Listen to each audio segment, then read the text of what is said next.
What's up, everybody? My name's Alec. Welcome to Cinemoto. I just picked up this old TM125 and it's getting pretty late out, so we're gonna get this thing unloaded off the truck and bring it inside and show you guys what this thing's all about.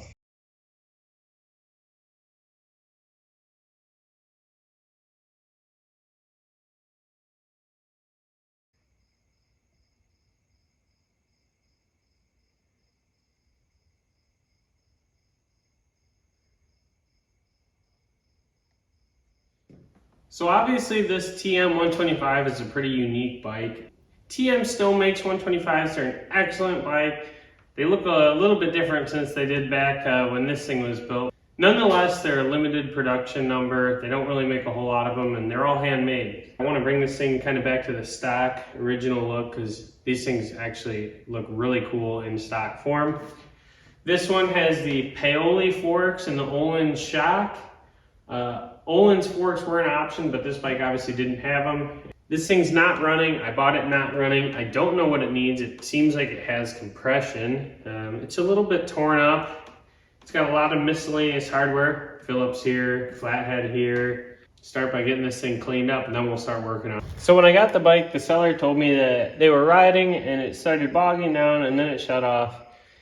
And then after that, they tried pushing it down the hill, tried kicking it, and it just wouldn't start no matter what they tried. When I got it, I felt for compression, and honestly, it still felt pretty good, so that made me a little bit suspicious. While I was looking at it, I figured, first things first, let's pop this spark plug off and see if it's got spark. So, check this out.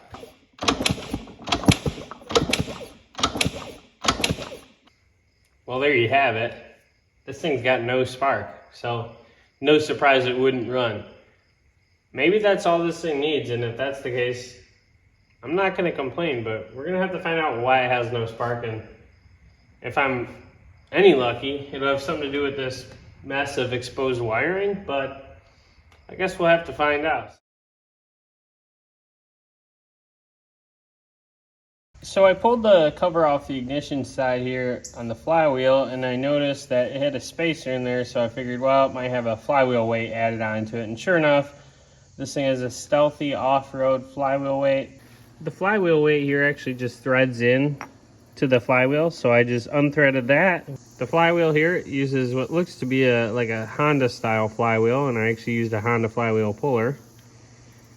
Pulled this guy off, and you can see this thing is really rusty. And on the engine here, we have no shortage of rust, a little bit of corrosion there. So we're gonna try and get this thing cleaned up and see if maybe that's all it needs and we can make some spark.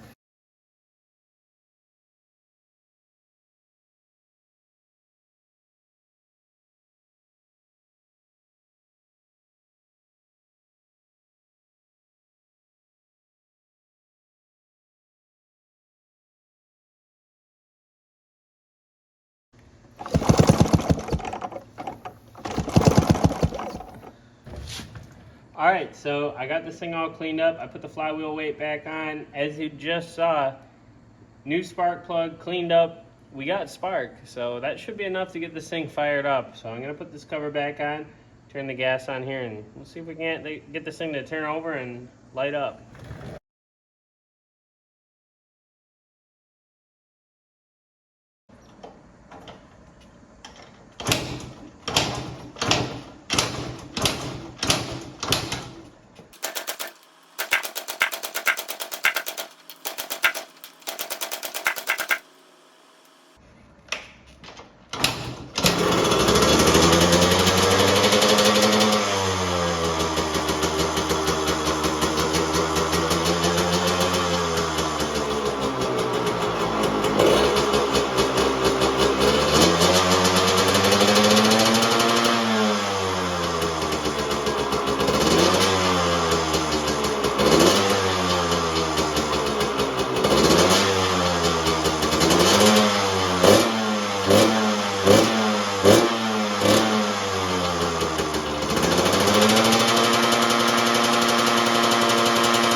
Well, we can't get lucky on all of them, but on this one I'm really grateful that all this thing needed was Well, to be honest, probably just a spark plug.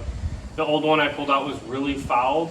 So between the new spark plug and just cleaning up the rust out of that ignition, this thing actually runs pretty darn good. So we're gonna get this thing kind of put back together. It had some miscellaneous hardware here. I'm gonna try and put some quality metric hardware back in on these shroud bolts and clean up this air filter a little bit. We'll probably have to tighten up the steering. It seems a little loose. Maybe re-grease it. See how this thing rides.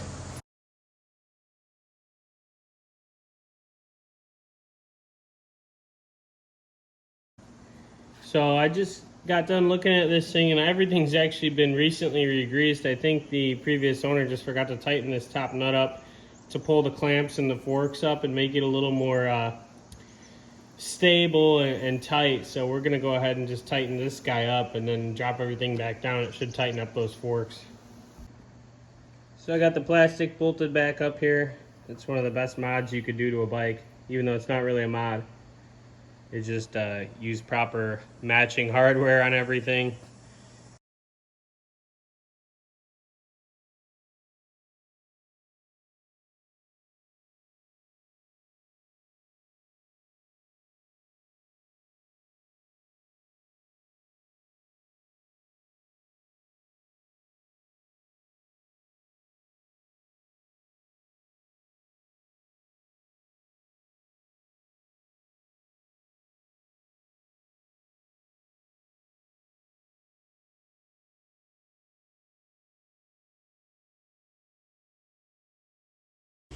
Alright, so now that we know this TM actually runs really good, it's time to give this thing a real proper cleaning. It was still a little bit dirty even after that initial power wash. Obviously this thing's been neglected for quite some time. So I got this all stripped down. This is how I do a deep wash. I get everything stripped down, the carb is pulled off.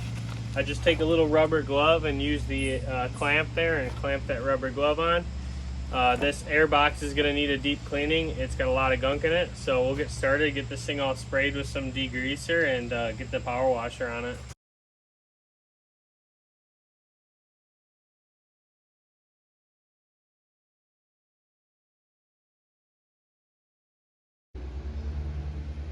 Alright, got the bike all cleaned up, fresh out of the power wash. So as you can see here, the paint is pretty worn off the frame here. You know, obviously it's not perfect. Your boots are gonna rub off pretty much whatever's here. But I got some new low gloss black oil-based paint. I'm just gonna touch up all these spots and, you know, hopefully it'll last me the end of the season, but I'm definitely not planning on this to be a permanent fix. I just want it to look a little bit nicer. Then we'll hit up the scratched parts of the subframe as well.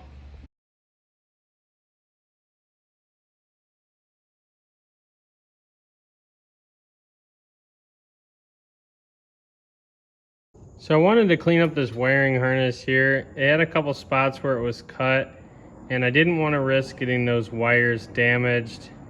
So I got the whole harness wrapped in this, but this is just a plastic protective covering. It really doesn't look awesome on dirt bikes, but looks aren't really my concern here because this thing was getting cut and it was getting burnt on the bottom of the radiator. So I wanted just a little bit more protection to keep it off of the wires off of the radiator, get that heat away. So I got this all done up. It looks a little bit cleaner than before. Doesn't look too bad. The low gloss black on the frame came out really nice.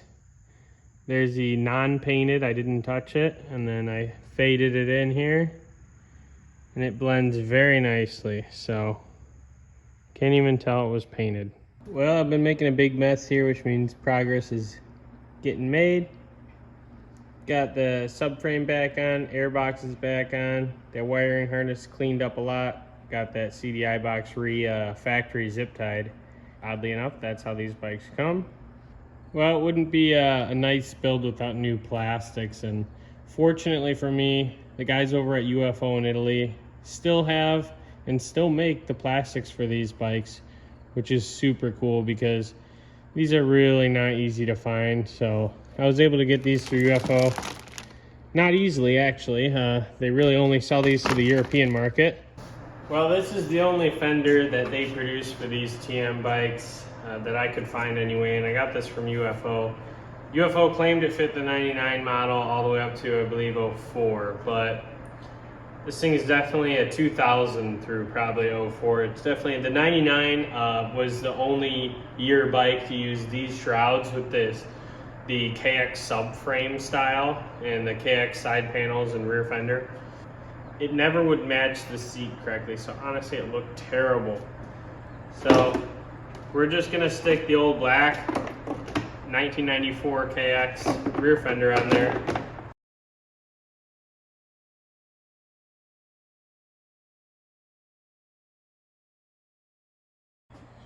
So here's our seat for our TM, and as always on all my bikes, we don't ever leave seats untouched. I like to put the Guts gripper seat covers on all my moto seats, and this one here is no exception. So I got this made up from Guts, came out here really quick, and this nice blue color. This is the RMZ blue, and it actually matches the TM blue really well. So we're gonna get this old cover popped off, get the seat base cleaned, and get this new cover stapled on.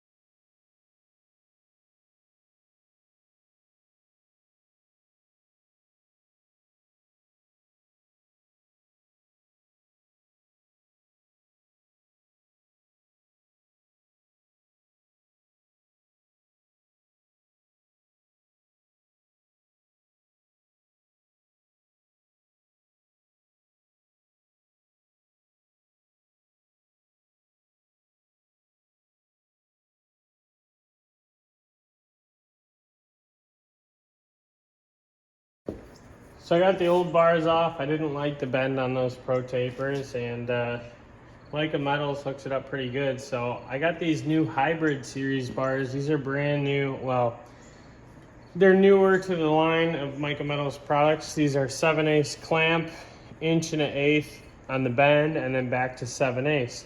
So on a situation like this where we have a non-removable bar clamp and these are factory 7/8, these aren't awesome option because it gives you a little bit more rigidity and strength of the 1.1 bar versus the 7/8, but you don't have to change out your clamps. So we're gonna get these things on here. These are the YZ bend. I run these on all my bikes. I just like the way the YZ bend feels. So get these things on there and see how it feels.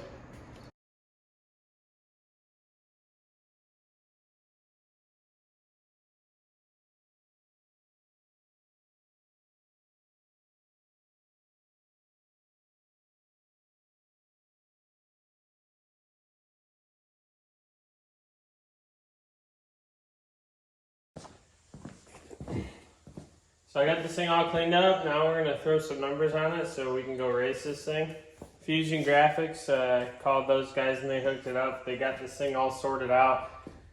Obviously not a lot of places carry templates for these things, so we kind of went with this is a 93 through 95 RM Suzuki front plate. That lines up pretty stinking close, so that's gonna go on there. And then of course we got the mid 94 through 98 KX side plates. So we're gonna get these things all laid out on here.